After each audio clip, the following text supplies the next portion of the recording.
Good morning दोस्तों आज मैं आपके लिए आया हूँ BPSC 142 के प्रीवियस ईयर क्वेश्चन पेपर। इसमें हम क्वेश्चन के साथ साथ आंसर भी देखेंगे क्योंकि एग्जाम में मेनली सेम ही क्वेश्चंस आते हैं। घुमा फिरा के क्वेश्चन पूछता है लेकिन आंसर वही लिखना होता है हमें बेसिकली। तो ये हमारा क्वेश्चन है, पेपर जो है जून 2023 का है, यानी पिछले साल का पेपर है। BPSC India and foreign policy in a changing world. ये हमारा 100 नंबर का क्वेश्चन पेपर रहने वाला है और ये 3 घंटे का टाइम रहने वाला है हमारा। गाइस हम आज इसमें बिल्कुल डिटेल में आंसर डिस्कस करेंगे, ऐसे ऐसे पॉइंट, मेन पॉइंट जो कि हमारे 5 क्वेश्चन इसमें हमें करने हैं और 2 क्वेश्चन एक सेक्शन से करना कंपलसरी, जो कि हर पेपर में रहता है। एक क्वेश्चन 400 वर्ड का करना है, यानी 4 पेपर मान के चलिए। और 20 नंबर का एक क्वेश्चन रहने वाला है हमारा। तो सेक्शन वन में हमारे इन्होंने 4 क्वेश्चन दे रखे हैं जिसमें 2 शॉर्ट नोट्स है। तो हम पहले इसमें से हमें 2 क्वेश्चन करने कंपलसरी है, 3 भी कर सकते हैं। तो हम पहला क्वेश्चन देखेंगे, elaborate the foreign policy of prime minister Narendra Modi. तो इसके हम अब आंसर पे आ जाएंगे। तो elaborate the foreign policy of prime minister Narendra Modi.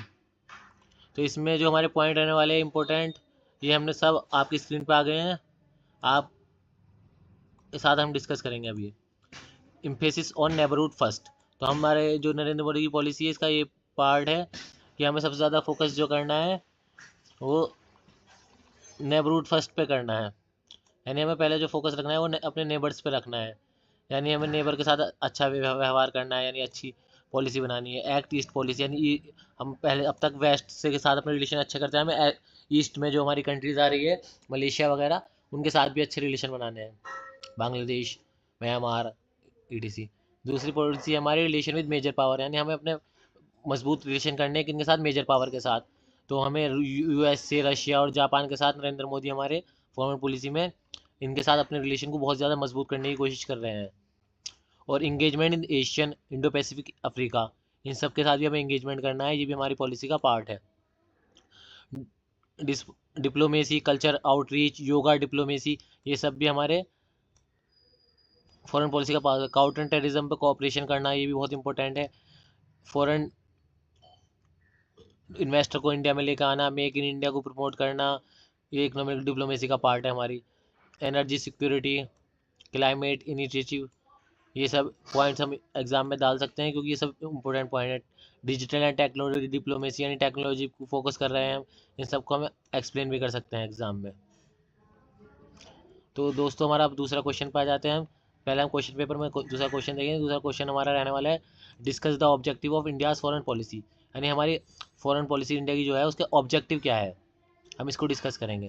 तो अब हम आ जाते हैं आंसर पर। तो हमारा जो ऑब्जेक्टिव है ये है सेफ गार्ड सोवरेनिटी, यानी हमें अपने अपनी आज़ादी को, सोवरेनिटी बचाना है। दूसरा है टेरिटोरियल इंटीग्रिटी, यानी हमें अपनी इंडिया को बांध के रखना है, पूरी टेरिटरी को की इंटीग्रिटी को साथ रखना है, यानी हमारा कोई पार्ट इंडिया का हमसे टूट ना जाए। जैसे कश्मीर है, नॉर्थ ईस्ट है, यहाँ पे बहुत बार मांग भी उठती रहती है।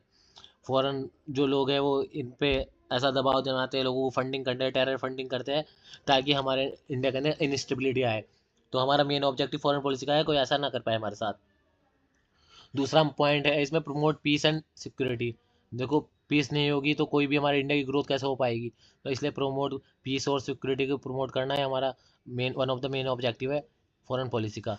Indian growth through trade and technology, बिना ट्रेड और टेक्नोलॉजी की ग्रोथ पॉसिबल नहीं है, तो इस पर भी हमारा पूरा फोकस है, इस भी हमने ऑब्जेक्टिव में रख रखा है। और मेंटेन स्ट्रेटजिक ऑटोनॉमी, यानी अपनी आज़ादी, खुद मुख्तारी को बचाए रखने के लिए हमें स्ट्रेटजी बनानी पड़ती है, वरना कोई दूसरा हमें कंट्रोल करने लगेगा, जैसे पहले ईस्ट इंडिया कंपनी ने किया था। हमें अपना कल्चर प्रमोट करना है, सॉफ्ट पावर, क्योंकि जब तक हम अपना कल्चर को प्रमोट नहीं करेंगे तो ये हमारे लिए इतना आसान नहीं होगा अपने आप को पूरे वर्ल्ड में पहचान बनाना, अपनी एक इज्जत बनाना। Support decolonisation, anti racism, engage in multinational forums, ensure welfare, energy and food security, secure India's border, ये सारे हमारे क्या है, मेन ऑब्जेक्टिव है। हम इन सबको लिख के एक्सप्लेन कर सकते हैं, तो हमारा आंसर काफ़ी बढ़िया होगा और नंबर भी हमें बढ़िया मिलेंगे। तो गाइस अब हम तीसरे क्वेश्चन पर आते हैं। तो पहले हम क्वेश्चन देखते हैं। तीसरा क्वेश्चन है, how did the end of cold war impact India China relation, यानी कोल्ड वार जो 19 वो सेकेंड वर्ल्ड वार के बाद स्टार्ट हुई थी 1945 के बाद, और 1991 यानी रशिया के USSR के टूटने तक स्टार्ट चली थी।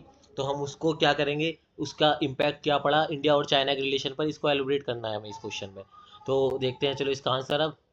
इसमें मेन पॉइंट देखेंगे। अलाउड री एंगेजमेंट डिप्लोमेसी, हमें दोबारा से एक मौका मिला री एंगेजमेंट अपनी डिप्लोमेसी को बनाने का। कॉन्फिडेंस बिल्डिंग मीजर, यानी एक दूसरे पर कॉन्फिडेंस बिल्ड कर के मीजर्स को स्टार्ट करने के लिए भी हमें एक मौका मिला। बॉर्डर टॉक रिज्यूम हो गई, यानी हम दोबारा से बॉर्डर के अक्रॉस में टॉक होने लगी, हम उनसे बात करने लगे, वो हमसे बात करने लगे, यानी हम तुमसे मतलब ये एक दूसरे कंट्रीज़ के ऑफिशियल्स एक दूसरे से बात करने लगे। Increase trade and economic ties, यानी हमारा ट्रेड और इकोनॉमिक टाइज बहुत ज़्यादा इंक्रीज हुई। Corporation and BRICS and SCO, Shanghai corporation organisation जो है, इसमें इंडिया भी है और चाइना भी है, तो इनमें हमारा कॉपरेशन बढ़ा आपस में दोनों का। Recognition of Tibet and Sikkim, हमने तिब्बत और सिक्किम को का रिकॉग्नाइजेशन हो गया, यानी कि वो चाइना का पार्ट है तिब्बत, इसकी मंजूरी दे दी इंडिया ने। Complex ties with cooperation and competition, यानी हमारी टाइज जो कॉपरेशन भी करेंगे और कंपटीशन भी करेंगे एक दूसरे के साथ। चाइनाज राइज, जो चाइना इतना तेज़ी से बढ़ रहा है, हमने उससे सीखने की भी कोशिश की। बॉर्डर टेंशन को हमने ख़त्म करने की कोशिश की। ये सारे पॉइंट लिख सकते हैं हम। तो दोस्तों हमारे 3 क्वेश्चन हो चुके हैं। अब हमारा चौथा क्वेश्चन में शॉर्ट नोट है, Gujarat doctrine act east policy. अब हम इन दोनों को डिस्कस करेंगे। तो हमारा पहला होने वाला है गुजरात डॉक्ट्राइन पे। तो पॉलिसी अंडर PMI के गुजराल, तो ये पॉलिसी आई थी गुजरात डॉक्ट्राइन। इसके अंदर क्या था, unilateral consent of two neighbours. ये सारे पॉइंट हम इसके अंदर मेंशन करेंगे कि हम peaceful resolution of dispute, internal affair में नो इंटरफेरेंस, यानी जो अंदर के गुजरात के स्टेट के इशू होंगे उसमें कोई बाहर वाला या जो भी हमारे इंडिया के इंटरनल अफेयर्स होंगे उसमें कोई बाहर का इंटरफेरेंस ना करें। SAARC sorry, improve trust and goodwill in South Asia. ये सारे पॉइंट हम इसमें लिखेंगे। हमारा दूसरा शॉर्ट नोट होने वाला है एक्ट ईस्ट पॉलिसी। ये जो आई थी, ये लॉन्च हुई थी 2014 में PM मोदी के द्वारा। हमने इसमें एशियन और ईस्ट एशिया के साथ अपने जो थे रिलेशन को उन्हें मजबूत किया बहुत ज़्यादा। स्ट्रेटेजिक कोऑपरेशन, इकोनॉमिक कोऑपरेशन, इन सबको हमने इंक्रीज़ किया। सिक्योरिटी इन इंडो पैसिफिक, यानी समुद्र में सिक्योरिटी होनी चाहिए, लुटेरे उटेरे जो है उन्हें ख़त्म कर दिया गया। समुद्र के कनेक्टिविटी प्रोजेक्ट है, दोनों सब ने आपस में मिलकर प्रोजेक्ट है। काउंटर चाइना इन्फ्लुएंस, चाइना का जो इन्फ्लुएंस बढ़ रहा था एरिया में उसे कम करने की कोशिश की, उसे आंखें दिखाने की कोशिश की। Culture and people to people ties, हमने वहाँ के लोगों से भी अपने आप को जोड़ने की कोशिश की। पार्टिसिपेशन एशियन फोरम में भी हमने पार्टिसिपेट किया। तो गाइस जब हम पार्ट बी पे आ गए हैं, तो पार्ट बी में हमारे सेक्शन 2 में जो पहला क्वेश्चन वाला है, explain India's foreign policy in post cold वार, यानी इंडिया की फॉरेन पॉलिसी पोस्ट कोल्ड वार पीरियड में कैसी थी, यानी 1991 के बाद से हमारी कोल्ड वार कैसी। देखो 1991 में हमने चेंज किया, तो 1992 में हमने जब ही इकोनॉमिक डिप्लोमेसी पोस्ट रिफॉर्म लेकर आ गए थे हम 1992 में ही हमने इंडिया को लिबरलाइज कर दिया था, और जिससे हमने बहुत सारे अलग अलग एग्रीमेंट किए थे, multi agreement. Non element movement से भी आगे बढ़ के हमने फिर काम किया था। हमने टाइज बढ़ाई थी अपनी USA, यूरोपियन यूनियन और एशियन के साथ, और रशिया के साथ भी हमने साथ ही साथ अपने अपने अपने आप को मजबूत किया था, अपने ताल्लुकात को, अपने रिलेशन को। इंगेजमेंट, अलग अलग फोरम के साथ हमने इंगेजमेंट किया। रीजनल स्टेबिलिटी पे फोकस किया। ईस्टर्न नेबरहुड फर्स्ट पॉलिसीज़ को लाए। क्लाइमेट लीडरशिप में हमने आगे बढ़ाया अपने आप को। ये सारे पॉइंट हम इन सब में मेंशन कर सकते हैं। दोस्तों अब नेक्स्ट क्वेश्चन हमारा रहने वाला है, क्वेश्चन पेपर से चले चेक करते हैं, what is belt road initiative explain. अब हम इसके दोस्तों आंसर पे आते हैं। तो हम what is belt and road initiative explain करना है। तो Chinese infrastructure and connectivity project 2013 include silk road, economic belt, marine silk road. Aim जो था इसका वो था enhance trade and connectivity, cover area Asia, Europe, Africa तक ये कवर करता था। India's concern due to through POK, जो पाक ऑक्यूपाइड कश्मीर है उसके थ्रू ये जा रहा था। Debt trap diplomacy, expand China's geopolitical influence, India's promote alternative routes, हमने दूसरे रूट प्रमोट करने की कोशिश की। Opportunity for economic development for some countries के लिए हमने अफेक्ट ग्लोबल जियो पॉलिटिक्स। ये सब बेल्ट एंड रोड इनिशिएटिव्स का पार्ट है, क्योंकि चाइना ने जो ACPEC लॉन्च किया था, ये पाकिस्तान के थ्रू जा रहा था और उस एरिया में जा रहा था जो इंडिया का एरिया है, जो पाकिस्तान के कब्जे में है, पाक ऑक्यूपाइड कश्मीर जिसे हम बोलते हैं। तो इसके काउंटर में हमने IMEC लॉन्च किया ताकि हम और एरिया कवर कर सके और इसे कॉम्पीट कर सके। Identify the major issues in India Sri Lanka bilateral relation. हमारे श्रीलंका के साथ अच्छे इश्यूज हैं, लेकिन हमने वहाँ पे दखल अंदाजी भी की थी, उनकी गवर्नमेंट भी चेंज कराई थी एक बार।